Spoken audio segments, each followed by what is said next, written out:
ഇൻഷാ അല്ലാഹ് അടുത്ത മാസം ഫെബ്രുവരി മാസം 4-ാം തീയതി മുതലാണ് സമ്മേളനം ആരംഭിക്കുന്നത്. 100-ാം വാർഷികം എന്ന് പറഞ്ഞാൽ ഇനി അതേമാതിരി ഉണ്ടാകുക 200-ാം വാർഷികമാണ്. അന്ന് നമ്മളേതായാലും ഹയാത്തിൽ ഉണ്ടാവില്ല എന്ന് ഉറപ്പാണ്. അതുകൊണ്ട് എങ്ങനെയെങ്കിലും പറ്റുമെങ്കിലും 100-ാം വാർഷികത്തിന് പോകണം. 4-ാം തീയതി മുതൽ 8-ാം തീയതി വരെയും പറ്റുമെങ്കിൽ അങ്ങനെ പോകണം. അല്ലെങ്കിൽ പിന്നെ വെള്ളിയാഴ്ച പോയിട്ട് ഞായറാഴ്ച സമ്മേളനം കഴിഞ്ഞ് പോരാൻ പറ്റുന്നവർ അങ്ങനെ പോകണം.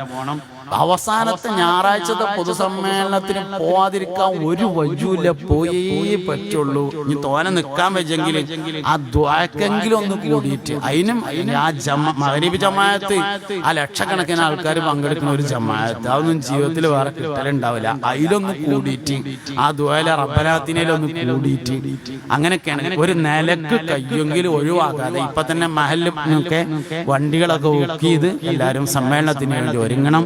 സമ്മേളനത്തിന്റെ പ്രചരണം എല്ലാവരും ഏറ്റെടുക്കണം എന്നൊക്കെയാണ് ഈ പ്രചരണ സമ്മേളനത്തിന്റെ ഭാഗമായി പറയാനുള്ളത്.